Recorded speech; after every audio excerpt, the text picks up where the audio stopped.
as good as Housing First is, it has limits, and is what the city is already doing. What would you do to help those not helped by Housing First? Specifically, those with mental challenges and those who refuse help.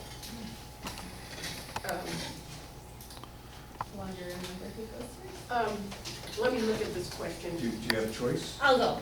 Help yourself. You know what? It is your turn. It is your turn. Fantastic.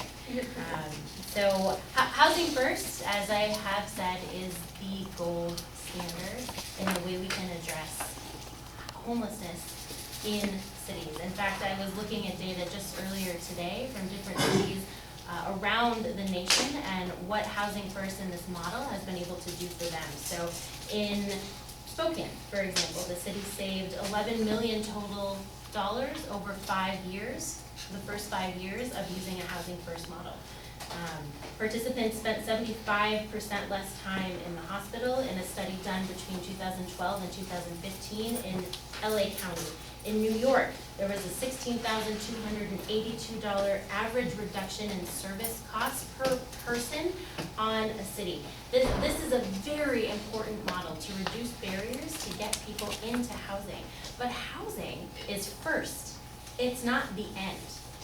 In addition, we need to make sure that there are services available. As the person who asked the question pointed out, we do need to make sure that we're reaching the hardest to serve with support for drug addiction, with support for mental illness, with support for finding jobs. This is all very important and something we'll have to work on as a city. There's a second part to the question.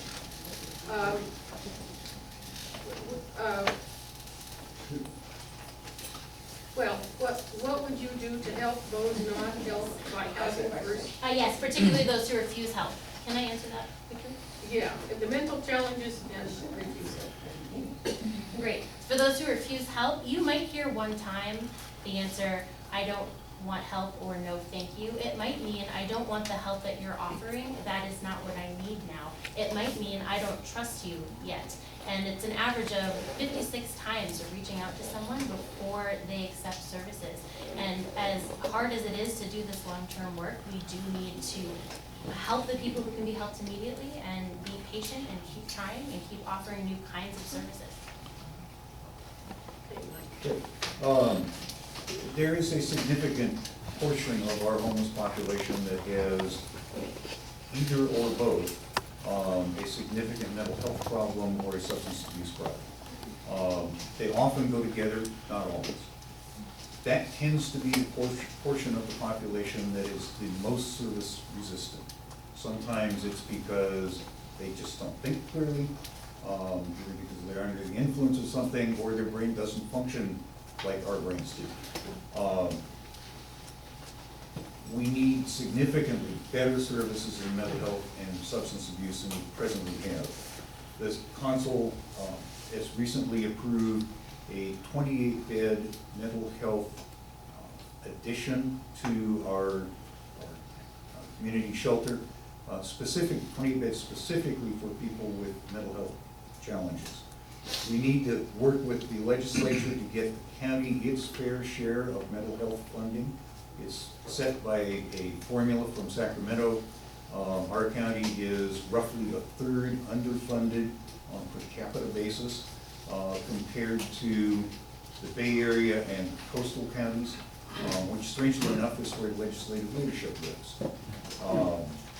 And it's a hard thing to deal with, but we need a mechanism where people can be compelled to take mental health services. There are people who live on our streets who are not able to care for themselves. They just mentally cannot function. They're not employable, and we need a way to deal with that. And that would require a change of state law. Okay.